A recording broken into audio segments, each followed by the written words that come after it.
Welcome to this installment of Brave New World on ContextTV. All of a sudden, you're seeing a lot of companies, particularly tech companies, tech platforms like Facebook, Google, Twitter, Shopify, one after another coming out and telling their employees who have transitioned to work from home, you don't ever have to come back to work in an office. Now, is this a fait accompli? Is it time to write the obituary for the office place? Or is this possibly a bit premature?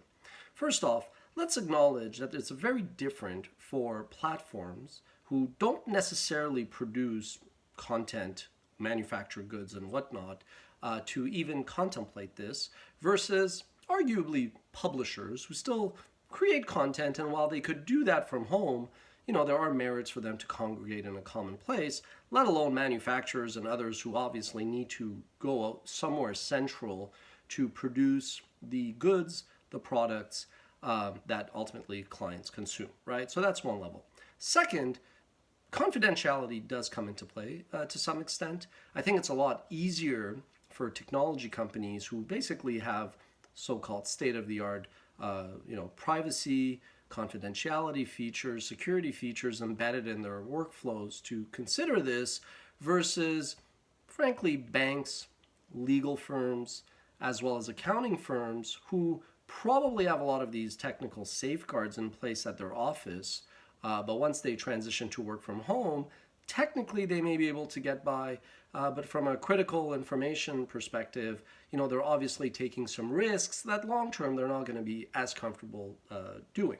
So by and large, we're talking about technology platforms here who, for all intents and purposes, 50, 80% of their employees could work from home. Now, the first thing to consider is kids. If you are an employee with children, for you to even go back to work, I think that requires you having some place to send your kids. So until schools are open, until camps are open, but mainly until you as a parent are comfortable to send your kids there, your employer will probably say that, hey, you could continue to work from home. The second one is getting to work. If you drive a car, that is an environment you, by and large, control. But if you take public transit, whether it's the subway in New York or the bus anywhere else, well, you're starting to add layers of risk for your employees to undergo to get to the common place of work. And then if the rest of the day they're frantic and anxious about whether or not they were exposed, well, that's not really going to be productive or good for anybody. Third, and I think this is the critical part, if you are Twitter's Jack Dorsey, if you are Facebook's Mark Zuckerberg, you already have enough to worry about. It used to be antitrust, it used to be, freedom of expression complaints from certain groups. Now, all of a sudden, you may be liable for your employees getting sick at the office. Even if they got sick some other place, but now they come to a common place of work where you are responsible for their well-being, to start thinking about the future of the workplace and the safeguards that you need, plexiglass this, installation of cubicles, keyless door entries, every coffee pot, refrigerator door, doorknob is a COVID trap. So right now, if you are Jack Dorsey, it's a lot easier to simply punt and say, hey, you don't have to come back to work. You don't have to come back to work in 2020. You don't even have to come to work in 2021. Heck, never come back to work. Now, why are they comfortable saying that? I assure you that most employers, they want to avoid one thing and one thing only, precedence. What they don't want to do is assign any rights to employees in this matter to keep their options open. So what I think a lot of these companies realize is that it's a no-brainer that they will be able to save a lot of money if they don't need as much office space, although I've also been saying this from day one. Most likely, companies are going to need more space because of physical distancing. And that's something that Eric Schmidt said as well. And everybody obviously, once he said it, they were like, yeah, that's true. You're not going to need less space. You're going to need more space. When said and done, I actually have been saying also that employees are going to be more likely to want to get back to a common place of work. Maybe not all of them, but at least 50% of them, because of the socializing, the camaraderie, getting away from your home, getting away from your kids and your spouse.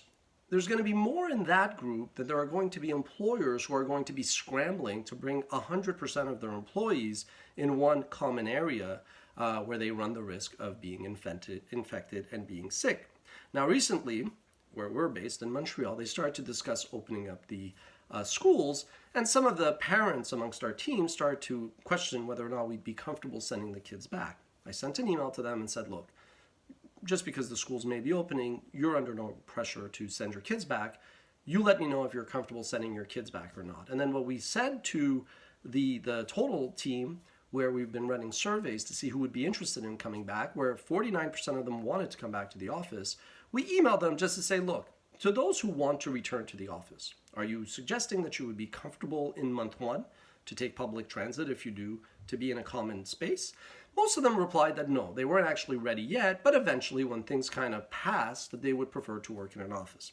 One of my colleagues ended up replying right away, presuming that I was eager to get people back in the office, which I was not. And he said, you know what, I haven't seen anything that would lead me to think that, it's safe to get back out there, not any more so than last month. Now, as a joke, I wanted to reply to him via email, look, you're not going to be back in the office anytime soon, but since email does not carry tone, I thought of Seinfeld and where you put that emphasis. It's very different to say, you're not going to be back in an office soon versus you're not going to be back in an office soon, so I let it slide. But the point was, most employers, I manage a team of 50 full-timers, we are in no rush to get people back because we're just paranoid about protecting them when they're all back, ultimately under our responsibility. So this is all nice and dandy for Jack Dorsey to get up there and say, you never have to come back, when it's still spring, it's still fall. Now, granted, California is always nice. Let's talk about New York for a second. But it's a very different thing when it gets nice. And it's also a very different thing when the government say, hey, you don't need to be in lockdown mode. There's no shelter in place. Wear a mask, but you can go out. Physical distancing is the name of the game.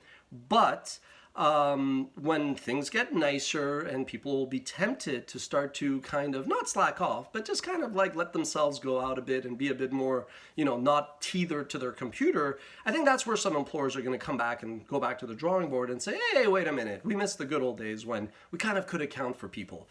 The use of employee activity monitoring software is at 85% before COVID. My guess is with employees working from home, that number will just increase. And when said and done, I think it's very tempting. It's very understandable why so many companies are basically saying, hey, you guys could basically go and work from home in perpetuity. But my guess is that many of them are jumping the gun. Many of them are going to start to kind of put little caveats saying, well, if you don't work from the office and you work from home, and as Mark Zuckerberg of Facebook did recently, and you live in this other city or this other state now, well, you know what? We may have to adjust your salary. And I think ultimately, whenever the normal is, whether it's 2 years or 3 years or 1.5 years, but definitely not a few months, I think you're going to still see 50% plus of employees working in an office, probably not in as open spaces, probably with a lot of the safeguards that we're introducing now. But I definitely don't see a scenario where you're just not going to have offices, because you're going to need, whether it's servers or shared computers or, meeting places and just documents. And there's just a lot of stuff that ultimately companies will need to have, and there will be space for their employees to show up. But I think what you're really seeing now, frankly, is most employers, most bosses, they just want to punt that down the field and not having to worry about the safeguards that employees are going to expect before they hop on a bus or get in their car and get to work. What do you think? Is it time to write the obituary of the office, or is it a bit premature?